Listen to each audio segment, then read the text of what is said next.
Hello everyone, welcome to our YouTube channel physics by Chirag sir. तो आज हम देखने वाले हैं हमारा next topic in thermodynamics is heat engine. Okay, तो आपने इंजन के बारे में सुना होगा, करेक्ट। इंजन हम कोई भी डिवाइसेस होता है जहां पे हम अगर पेट्रोल, डीजल या फिर सीएनजी जो हम यूज करते हैं उसमें क्या होता है, इंजन यूटिलाइज होता है। तो इंजन जो है वो, इसका मीनिंग क्या होगा, इंजन में क्या करते हैं हम जनरली फ्यूल देते हैं। ओके, हमें फ्यूल देना होता है और हमें आउटपुट में क्या मिलता है, वर्क डन मिलता है। जैसे कि शाफ्ट उसमें क्या होता है, मूव होता है। ओके, सो हीट इंजन का मतलब भी सेम होता है कि जिसमें हम क्या करेंगे, तो एक वर्किंग सब्सटेंस होता है, वर्किंग सिस्टम हम यूज करेंगे। तो हीट इंजन क्या होगा, एक्चुअली हीट इंजन क्या करता है, तो हीट इंजन ये एक डिवाइस है जो हीट एनर्जी को मैकेनिकल वर्क में कन्वर्ट करता है। ओके, सो ये जो एग्जांपल है हमारे प्रीवियस टॉपिक के रिलेटेड है, ये भी साइक्लिक प्रोसेस में आता है। ओके, बट इसमें क्या है, साइक्लिक प्रोसेस में जो साइकिल कंटिन्यूअसली मूव ऑन होता है उसमें एग्जॉस्ट आएगा, वर्क डन आएगा और हम उसका डायग्रामेटिकली रिप्रेजेंटेशन हम चेक करने वाले। ओके, तो इंजन, इसका जो बेस्ट एग्जांपल आपको मिलेगा, जो फैमिलियर एग्जांपल है, that is nothing but your automobile engine. जो भी गाड़ी का इंजन होता है वो क्या होता है, हीट इंजन का ही एक कंसेप्ट है। ओके, सो बेसिकली देखते हैं हीट इंजन क्या है। तो it is a device which using the heat energy and transforming into the work done. Okay, so basically अगर आप देखोगे तो ये हमारा होता है हीट इंजन। ओके, अभी जो ऊपर वाला सेक्शन है ये मैं आपको ये फ्लो डायग्राम्स के हिसाब से मैं बताता हूं कि कहां से फ्लो होगा। तो ये हमारा रहेगा हॉट रिजर्वायर। ओके, और यहां पे रहेगा cold reservoir. This is the conceptual thing. Okay, और इसमें हम आपको दिखाएंगे कि ऑटोमोबाइल इंजन कैसे वर्क करता है और उसमें हीट इंजन क्या होता है, उसके अंदर क्या होता है। तो जनरली पिस्टन और सिलेंडर अरेंजमेंट होती है जिसमें हम फ्यूल को यूज करते हैं। ओके, तो वो भी होता है 2 stroke 4 stroke engine. 2 stroke engine हम अभी जनरली यूज नहीं करते हैं क्योंकि वो ज़्यादा पावर प्रोड्यूस करता है और उसका एग्जॉस्ट में जो गैसेस होते हैं वो पोल्यूशन उससे ज़्यादा होता है क्योंकि उसमें कंबशन कंप्लीट नहीं होता है। हम जो जनरली यूज करते हैं अभी हमारे ऑटोमोबाइल में, 2 व्हीलर में भी, वो होता है 4 स्ट्रोक इंजन। तो 4 स्ट्रोक इंजन में क्या होता है कि इंजन जो फ्यूल हम यूटिलाइज करेंगे वो फ्यूल क्या होता है, तो वो कंप्लीट कंबशन के 90% हमारा जो कंबशन है वो कंबशन कंप्लीट करता है। ओके, सो उसमें गैसेस जो है वो रेसिडुअल गैसेस जो है वो कम बाहर निकलते हैं। तो इससे क्या होता है, पोल्यूशन कम होता है और ये सिस्टम हम यूज करते हैं। तो जनरली देखो कि ये क्या है, यहाँ पे हॉट रिजर्वायर जो कि हम यहाँ पे लिखेंगे QH। यहाँ इसका जो टेम्परेचर रहेगा that is nothing but the TH। Okay, ये क्या करेगा, हॉट रिजर्वायर जनरली हमें क्या दे रहा है, हीट दे रहा है। तो ये हीट किस में जाएगा, हीट इंजन में जाएगा। ओके, हीट इंजन क्या करेगा, प्रोसेस करेगा, इसमें पिस्टन रहेंगे और सिलेंडर का अरेंजमेंट होगा। देन यहां से हमें मिलेगा work done. Okay, then work done मिल गया, बचा हुआ जो पार्ट है वो हमारा कहां पे जाने वाला है, तो कोल्ड रिजर्वायर। इसका जो टेम्परेचर है, इसका जो हीट है इसको हम QC लिखेंगे और इसका जो टेम्परेचर है इसको हम लिखेंगे TC। ओके, हीट को हम यहाँ पे लिखेंगे QH एंड QC, इसका जो टेम्परेचर है TH और यहाँ पे रहेगा TC।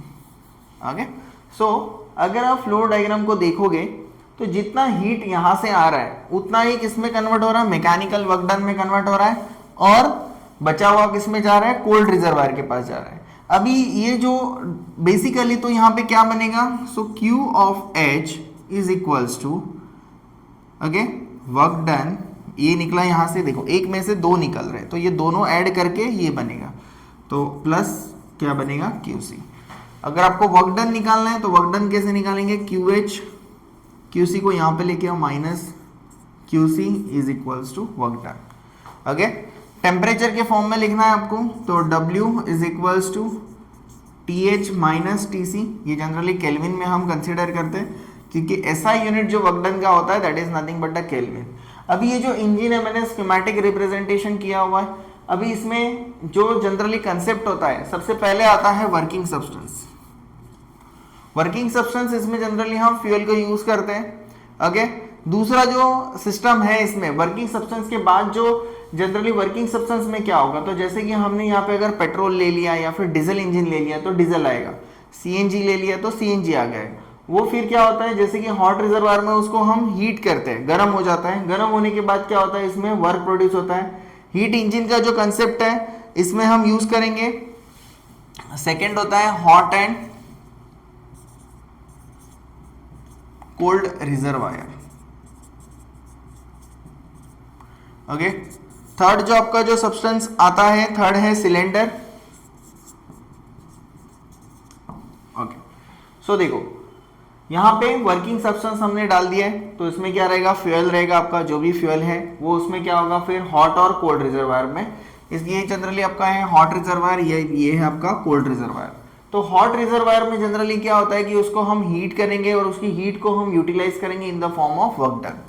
कोल्ड रिजर्वायर में क्या होगा कि जो हीट है, हीट से जो वर्क डन हो गया लेकिन बचा हुआ जो पार्ट है वो किस में जाएगा, कोल्ड रिजर्वायर में। इसके बाद आता है सिलेंडर। तो सिलेंडर क्या होता है, सिलेंडर ही वर्क डन परफॉर्म करता है, जिसके अंदर ये सब प्रोसेस होता है, शाफ्ट मूव होता है।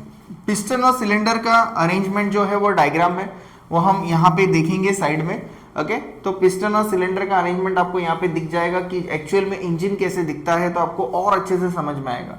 तो देखो जैसे ही हॉट रिजर्वायर से हीट निकली तो वो किस में जा रही है, हीट इंजन प्रोसेस होगी यहाँ पे, यहाँ से वर्क डन बाहर निकलेगा, देन बचा हुआ जो हीट है वो कोल्ड रिजर्वायर के अंदर जाएगा। So that is nothing but W is equals to QH minus QC। क्या हो जाएगा, QH माइनस QC का फॉर्म है।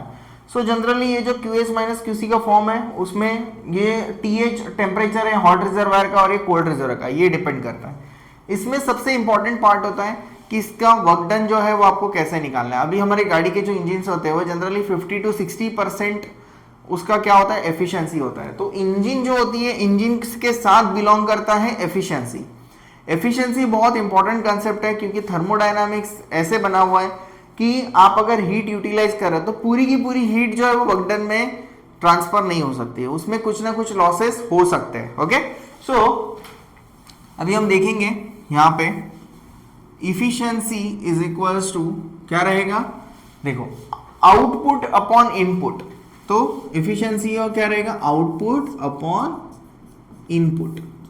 तो आउटपुट क्या होता है, इसमें आउटपुट आपको क्या मिल रहा है, आउटपुट मुझे मिल रहा है W वर्क डन, और इनपुट क्या मिल रहा है मुझे, कौन इनपुट दे रहा है, ये इनपुट है आपका। ओके, सो ये आ जाएगा QH, Q इनपुट मतलब QH। ओके, अगर इसको हम ये फॉर्म में लिखते हैं या ये फॉर्म में लिखते हैं तो देखो ये हो जाएगा W QH minus QC upon QH। Efficiency QH minus QC क्या होगा, सो बेसिकली इसको T के फॉर्म में भी लिख सकते हो आप, QH upon QH minus QC upon QH। तो ये हो जाएगा 1 माइनस QC अपॉन QH। तो ये आपका फॉर्मूला है एफिशिएंसी ऑफ हीट इंजन का। और अगर आपको टेम्परेचर के फॉर्म में लिखना है तो इसको और एक फॉर्म में लिखेंगे, जैसे कि हीट इंजन। देखो ये जो सिंबल है ये N नहीं है, it is a Greek word. Okay, उसका नाम होता है ईटा। ओके, ये ईटा इफिशिएंसी के लिए यूज होता है। तो TH minus TC upon TH, so this will become what, 1 minus TC upon TH। तो ये हमारा हो गया हीट इंजन का एफिशिएंसी। ओके, सो ये पर्टिकुलर हमारा जो फॉर्मूला है, ये फॉर्मूला से हम इसको फाइंड आउट कर सकते हैं। ओके, तो देखो अभी हमने क्या देखा, हॉट रिजर्वायर कोल्ड रिजर्वायर। आपको प्रोसेस दिखने में इजी लग रहा होगा, बट ये जो प्रोसेस होता है, एक्चुअल वर्किंग जो प्रिंसिपल है इसका, ये क्या है, तो कॉम्प्लिकेटेड होता है, कॉम्प्लिकेटेड स्ट्रक्चर होता है। ओके, इंजन के रिलेटेड अगर हम बात करेंगे तो इंजन में बहुत सारे कंपोनेंट होता है, जैसे कि सिलेंडर होता है, पिस्टन होता है, उसमें फ्रिक्शन नहीं होना चाहिए। ओके, उसमें फ्यूल यूज होता है, और उसकी जो प्रोसेस होती है, पिस्टन की जो मूवमेंट होती है हमारे गाड़ी के इंजन के अंदर, वो बहुत ही ज़्यादा होती है। उसमें हीट भी बहुत ज़्यादा जनरेट होती है। ओके, जो गैसेस आते हैं, एग्जिट वॉल होता है, इनलेट वॉल होता है। ओके, सो वो भी प्रॉपरली वर्क करना चाहिए। साइड में उसके कूलिंग सिस्टम होती है, कूलिंग सिस्टम भी अच्छे से वर्क होनी चाहिए। ओके, तो ये सारी जो प्रोसेस हैं ये प्रोसेस जनरली हमारे जो 12th 12th या 11th के स्टैंडर्ड में जो भी हमारे कंसेप्ट है, इसमें ये एग्जाम पॉइंट ऑफ व्यू आपके इंपॉर्टेंट होती है। और this is the easiest way to find out the heat engine, because देखो अगर आप चार्ट के हिसाब से सीखोगे तो आपको बहुत ही अच्छे से समझ में आएगा कहाँ से इनलेट हो रहा है, कहाँ से आउटलेट हो रहा है। ओके, सो अगर इसमें आपको कुछ भी डाउट है तो आप पूछ सकते हो। ये हमारा कंसेप्ट है हीट इंजन का। डाउट है तो कमेंट सेक्शन में जरूर पूछना, ठीक है। हम अभी एक काम करेंगे, इसके रिलेटेड एक न्यूमेरिकल सॉल्व करेंगे, तो आपका इसका जो है वो पूरा डाउट जो है वो क्लियर हो जाएगा। ओके,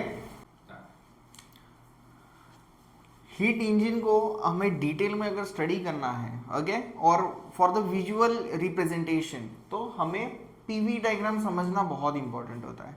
अभी तक हमने पीवी डायग्राम देखा हर एक प्रोसेस के लिए। ओके, सो ये जो पीवी डायग्राम है हम किसके लिए देखेंगे, हीट इंजन के लिए देखेंगे। अभी यहाँ तक आपका जो प्रोसेस हुआ है, जैसे कि isobaric, isochoric, isothermal, adiabatic, okay, so ये जो पर्टिकुलर प्रोसेस थे वो सिंगल प्रोसेस थे। बट कोई अगर इंजन काम करता है तो इसमें ये सारे प्रोसेस क्या होते हैं, तो वो सिचुएशन के हिसाब से वो प्रोसेस जनरेट होता है, ठीक है।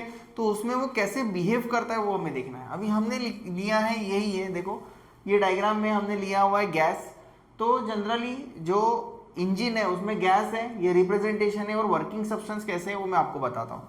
देखो ये है pressure volume diagram. PV diagram बहुत ही इजीएस्ट रिप्रेजेंटेशन होता है कोई भी इंजन के लिए, ठीक है। सो इसमें सबसे पहले क्या होगा, सबसे पहले जो है वो प्रोसेस ए से स्टार्ट होगा। अगर आप लूप देखोगे, मैंने ऑलरेडी ड्रॉ करके रखा है, ठीक है। तो इसमें जो पॉइंट ए है, पॉइंट ए से क्या होगा, हीट जो जनरली एब्जॉर्ब हो रही है। बट आप देखोगे कि स्ट्रेट लाइन है, स्ट्रेट लाइन है मतलब क्या होगा, एक ही इसमें प्रेशर रहेगा। प्रेशर जो है वो प्रेशर चेंज हो रहा है, लेकिन इसमें अगर हम स्ट्रेट लाइन अगर देखते हैं, इसको अगर ट्रेस करेंगे तो वॉल्यूम सिंगल वॉल्यूम है V1, यहाँ पे भी सिंगल वॉल्यूम आ रहा है V2। मतलब ये प्रोसेस कौन सी है, तो आपको पता चलेगा प्रीवियस प्रोसेस देख के, आइसोकोरिक प्रोसेस। कौन सा प्रोसेस रहेगा, आइसोकोरिक, जिसमें वॉल्यूम चेंज नहीं आ रहा है। तो ये कांस्टेंट वॉल्यूम प्रोसेस ए से लेके बी तक जो स्टेट है, इसमें हीट क्या हो रही है, वो ऐड हो रही है। ओके, इंजन में हीट क्या की जा रही है, ऐड की जा रही है। मतलब गैस जो रहेगा, गैस को हम प्रेशर वॉल्यूम सेम रख के हम उसको हीट कर रहे हैं। ओके, हीट करके ये इंजन में चला गया। फिर जैसे जैसे ये हीट करेंगे तो क्या होगा, उसके अंदर का जो प्रेशर है, प्रेशर बढ़ेगा। तो प्रेशर बढ़ा, कहाँ से बढ़ा, P ऑफ A से लेके P ऑफ B तक प्रेशर बढ़ा। ओके, फिर धीरे धीरे क्या होगा, पिस्टन सिलेंडर अरेंजमेंट है बराबर। तो यहाँ से क्या होगा, गैस जो है वो एक्सपांड होगा, क्योंकि देखो ये V1 है, VAB को V1 लिख दिया, VCD को मैंने V2 लिख दिया। तो यहाँ से गैस का वॉल्यूम बढ़ेगा। वॉल्यूम क्यों बढ़ रहा है, क्योंकि गैस क्या है, एक बार प्रेशराइज होने के बाद क्या हो रहा है, फ्रीली एक्सपांशन हो रहा है, पिस्टन को धक्का दे रहा है। पिस्टन को धक्का देगा तो क्या होगा, वो पुश होगा, पुश करने की वजह से उसका वॉल्यूम इंक्रीज हो रहा है। वॉल्यूम इंक्रीज हो गया, उसको कहते हैं work done by the gas, और work done by the gas को ही हम कहते हैं एक्सपांशन। क्या कहते हैं, एक्सपांशन। इसमें जो वर्क डन आता है वो पॉजिटिव आता है। अभी जितनी भी हमने थियरीज पढ़ी है, सारी थियरीज हम अप्लाई करने वाले हैं इसमें। ओके, तो हम आ गए B to C के पास। फिर आता है, देखो ये जो लाइन आ रही है पीवी डायग्राम में, ये टेम्परेचर को रिप्रेजेंट कर रही है। Okay, PVTS diagram, pressure volume में ये जो लाइन होती है टेम्परेचर। आप अगर देखोगे आइसोथर्मल का ग्राफ, तो ये यही फॉर्मेट में आ रहा था, आइसोथर्मल की लाइन यही फॉर्मेट में। नेक्स्ट आएंगे हम C2D। C2D जो प्रोसेस है, C2D प्रोसेस में क्या हो रहा है, हीट जो है वो रिजेक्ट हो रही है। ओके, हीट जो अगर बाहर निकल रही है, रिजेक्ट हो रही है, मतलब क्या होगा, वो भी क्या है, इसमें वॉल्यूम क्या है, सेम है। वॉल्यूम अगर सेम है तो देखो, वॉल्यूम अगर सेम है तो क्या होगा, मतलब इसका वॉल्यूम चेंज नहीं हो रहा, आइसोकोरिक प्रोसेस आएगा। सेम आइसोकोरिक प्रोसेस के टाइम पे क्या हो रही है, हीट जो है वो रिजेक्ट कर रहा है। ओके, उसका टेम्परेचर कम हो रहा है। टेम्परेचर कम होने के बाद हम कहाँ गए, पहुंच गए पॉइंट डी के पास। तो हम आ गए TL के पास, लो टेम्परेचर। देखो इधर TC लिखा है मैंने, कूल टेम्परेचर, इधर लोएस्ट टेम्परेचर TL लिखा है। इधर जो TH है, यही यहाँ पे TH है। ओके, देन नेक्स्ट, अभी वापस क्या करेंगे, हम इसको कंप्रेस करेंगे। तो यहाँ पे लिखा है work done on gas. Work done on the gas मतलब क्या होता है, कंप्रेशन होता है, कंप्रेशन, जिसमें वर्क डन होता है निगेटिव। क्योंकि जब सिस्टम के ऊपर अगर हम वर्क डन देते हैं तो वर्क डन होता है निगेटिव, डी से जहां पे जाके पहुंचेगा ए के पास। ओके, ये डी से जाने वाला है ए के पास, तो आपको समझ में आया। तो यहाँ पे आपका एक प्रोसेस का साइकिल कंप्लीट हो गया। सेम साइकिल क्या होगा, रिपीट होगा। अब ये क्लोज साइकिल की कंडीशन में है। Okay, so this is nothing but your what, the PV diagram for heat engine. Exam में जब आता है तो आपको ये पूरा लिखना है, डायग्राम ड्रॉ करनी है, वर्किंग सब्सटेंस एक्सप्लेन करने हैं। देन मैंने आपको जो एफिशिएंसी फाइंड आउट करके बताया, इंजन देता है एफिशिएंसी, रेफ्रिजरेंट देता है सीओपी क्योंकि उसमें वर्क डन देना होता है। तो ये जो बातें हैं, ओके, ये आपको फिर से पीवी डायग्राम के वर्किंग डायग्राम क्या होगा, पीवी के डायग्राम के साथ अगर आप एक्सप्लेन करोगे कौन से टाइम पे कौन सा प्रोसेस हो रहा है, इंजन कैसे काम कर रहा है। तो आज हमने क्या किया है कि डिटेल एक्सप्लेनेशन किया हुआ है about the heat engine. Okay, आने वाले सेशन में हम उसको कंटिन्यू करेंगे with the numerical of heat engine. Okay, so I hope आपको एक्सप्लेनेशन समझ में आया होगा। अगर नहीं समझ में आया होगा तो आप कमेंट सेक्शन में डाउट्स के फॉर्म में आप पूछ सकते हो। अगर वीडियो पसंद आया तो लाइक ज़रूर करें। Thank you, have a good day.